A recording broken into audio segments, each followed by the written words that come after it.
Oops. Hey everybody, Kate 420. How you doing? Back to today. If I had known this was coming, I would have brought back out. Well, you can go back and look. There's an Ed Buck video back when I first came back around. That was back when his second victim died. Yes, and this has to do with one of my favorite topics, which is dealing with the unjust system and how it treats white people different than black people. And you will see when we discuss this case exactly what I am talking about. So let's not waste any time.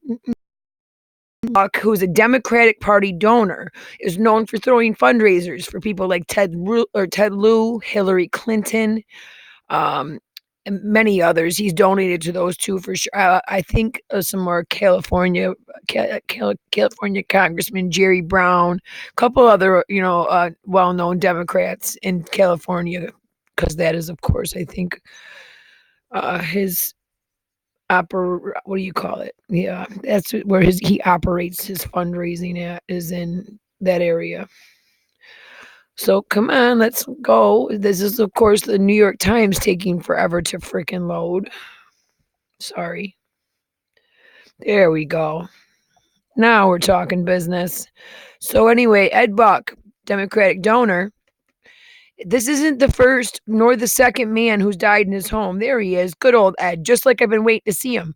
Since two other black men died. Jesus. What took so effing long? You ever watch, listen, if you've watched me, I'm hoping that you've watched Jamie Deluxe. If you haven't, amazing researcher on pedophilia in the elite rings. He has videos that go so far into stuff and so far deep with receipts. I can't tell you how amazing he is.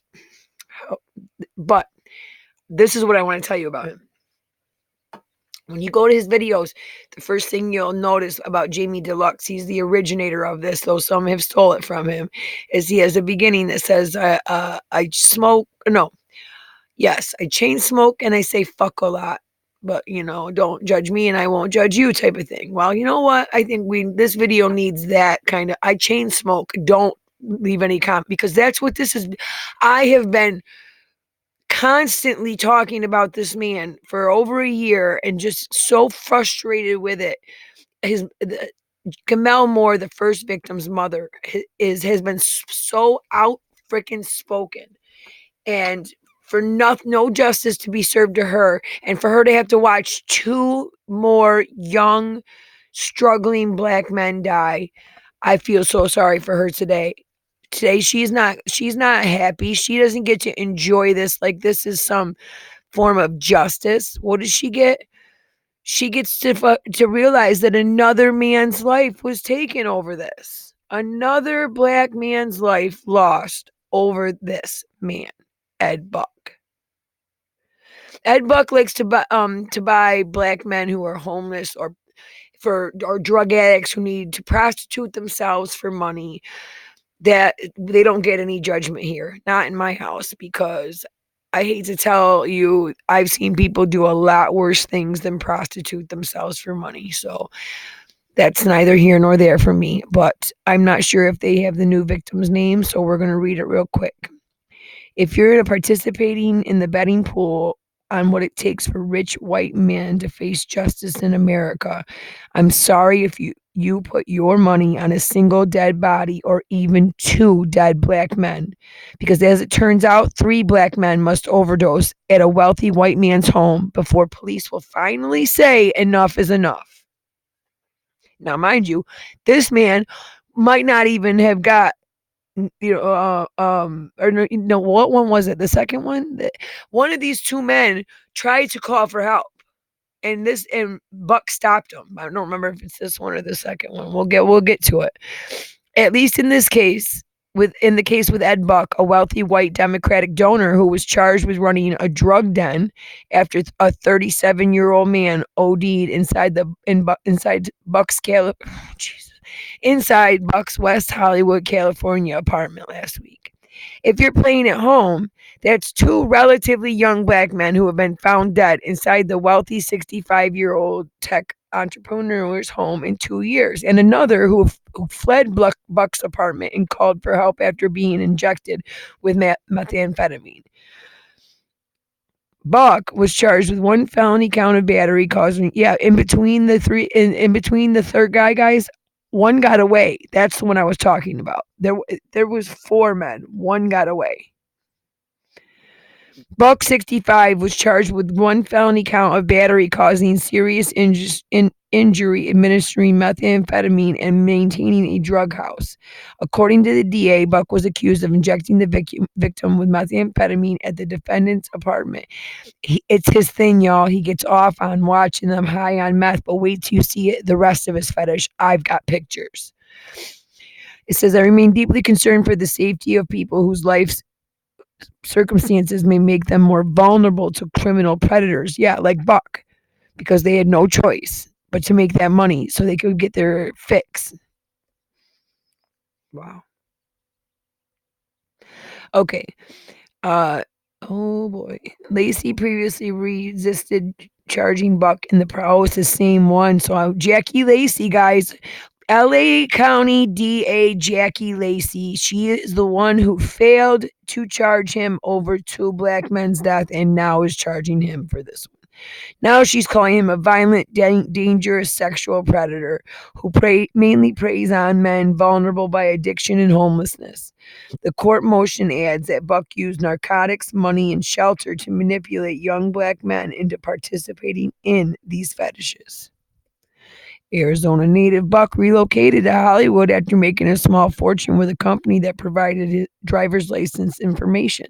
The millionaire self-acknowledged homosexual and registered Republican, which is hilarious. They do this, you guys. They register as Republican and then they fundraise and donate their own personal money to where? The Democratic Party.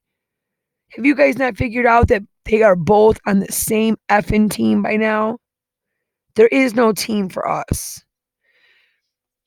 Don't get me wrong. Trump took over the Republican Party, but there's still those never Trumpers that are Republicans that speak out against him.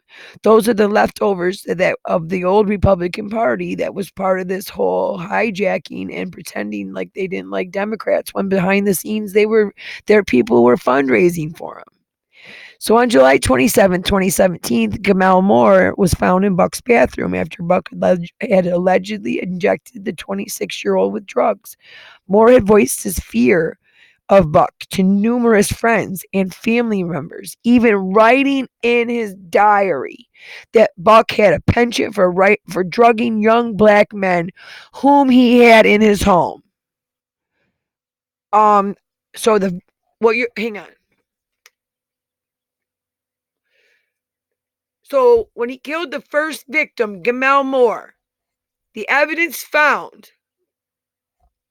was a diary with Gitmo's own handwriting in it, stating, I fuck this guy who has some crazy fetishes. This is his name. I think I'm writing this down so in case it's needed someday, in case somebody needs to, come across some evidence someday. I didn't kill myself, basically. It's not suicide. It's not suicide. Right? Oh, God. Scary.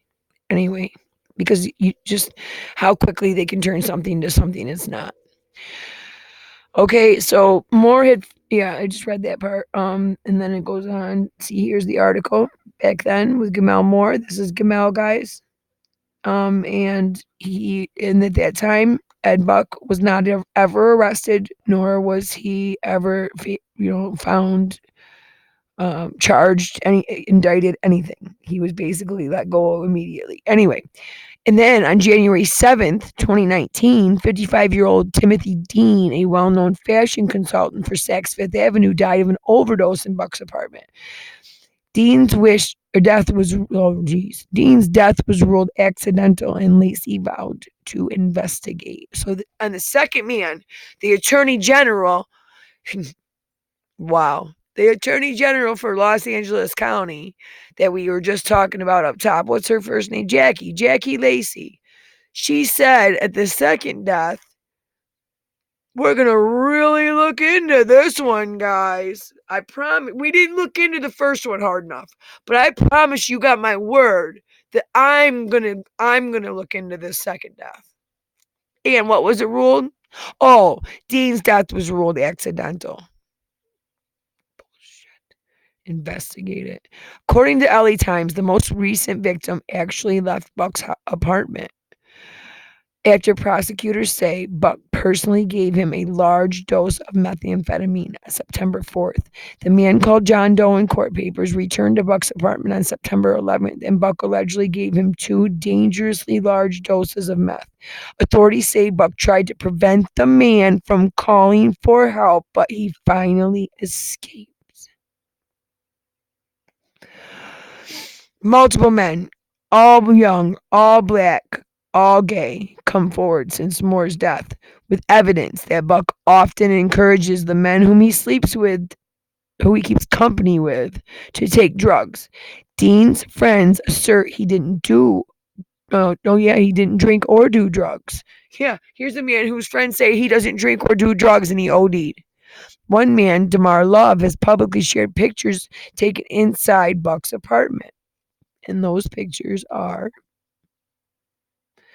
right here. What he likes his boys to do. This is him, skinny white man over here in his little tighty whities. He likes his black boys to wear long johns. And he wants them to be super sickly skinny. So he knows that they're very unhealthy and underweight. If you notice up here on the TV, what is that? Oh, they're looking for porn. Right. Yep, because he's taking a picture from the other room, the room with the TV in it. His friend is. So that he's got there. All this is drug paraphernalia all over him. He's getting ready to load him up with a good old shot of meth. That's not the boy who died or the night that anybody died, but that's the type of sick shit this man was into. And yeah, he'd like to take a whole lot of pictures of himself in wife beaters and tidy whities, and his boys in their tidy whities. Um, yeah, it was a thing. This was a bigger picture. It actually went all the way over here. Oh, sorry. And I just felt like it was exploiting the dead. So, um, this is his first victim, Gamel Moore.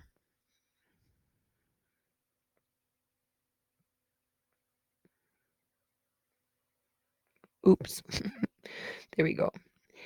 The family of Gamel Moores are more than certain Ed Buck had a large role in his death. So look, guys, 2 years ago, Jamel Moore's mother was screaming out, please, this isn't right. He was pressured to do meth in Buck's house. And he told his mother, I've become addicted to drugs, and the worst one at a time. One entry reads, Ed Buck is the one to thank. He gave me my first injection of meth. It was very painful, but after all the troubles, I became addicted to the pain and fetish fantasy. I just hope the end result isn't death. If it didn't hurt so bad, I'd kill myself, but I'll let Ed Buck do it for now. Yo, that's harsh. You guys, I want you to ask yourselves why a third man had to die. This is Gamal Moore.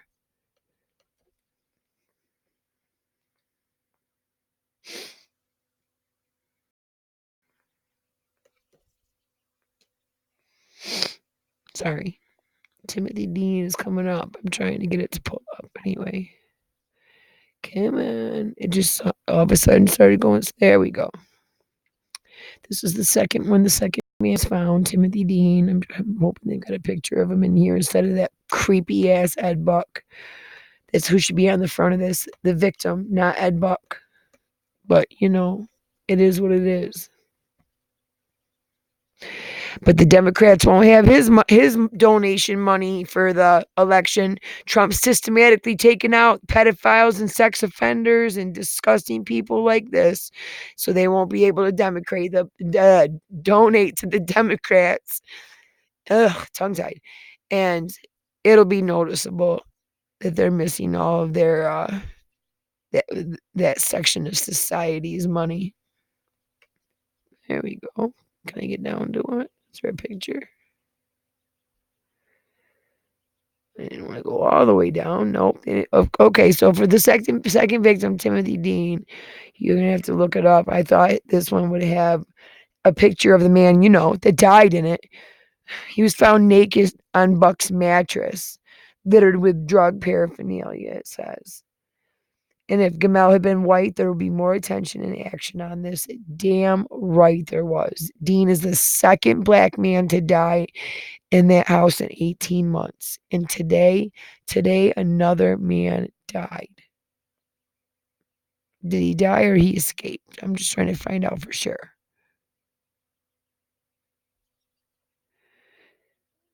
Okay, so they just charged him today. Okay, so okay, let me thank God I fixed this.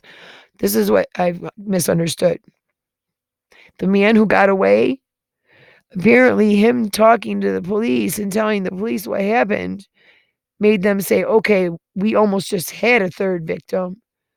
So we're going to, we're almost had a third fatality. So we're going to go arrest this man right now. So he's arrested with two counts of running a drug house. He has not faced charges for the earlier overdoses, but is subject to a wrongful death suit. Bet that new charges will be coming out against this man within a week or so. Says right now he faces 5 years and 8 months in prison. They only have the charges relate only to the most recent incident on September 11th when LA County attorney said Mr. Buck injected the 37-year-old man with methamphetamine in Mr. Buck's home. The man, who was not identified, survived that dose. Families of the two men didn't. Timothy Dean and Gamel Moore, those two didn't survive their dose. And if he hadn't survived it, then Buck was trying to stop him from getting help for himself, y'all. I think his new fetish was to watch black men die up close and personal. And he was allowed to do it 2 times, almost 3. And all of the times that he got away with in between that. When are we going to say enough? That I just don't understand. When are we, as the people who create and maintain this country with our backs and our bodies and our money, gonna say enough is a fucking enough? We're not gonna allow this shit no more. This elite twin justice system, 2-tier justice system that goes on. As FBI agent after FBI director get let go for don't get charged for doing the same exact thing that our boys in the military have been charged with. That Hillary Clinton gets away with the same exact thing that she was part of putting her military people away for, and other people that were involved in leaks. So I just don't understand. It's so frustrating. Enough is enough.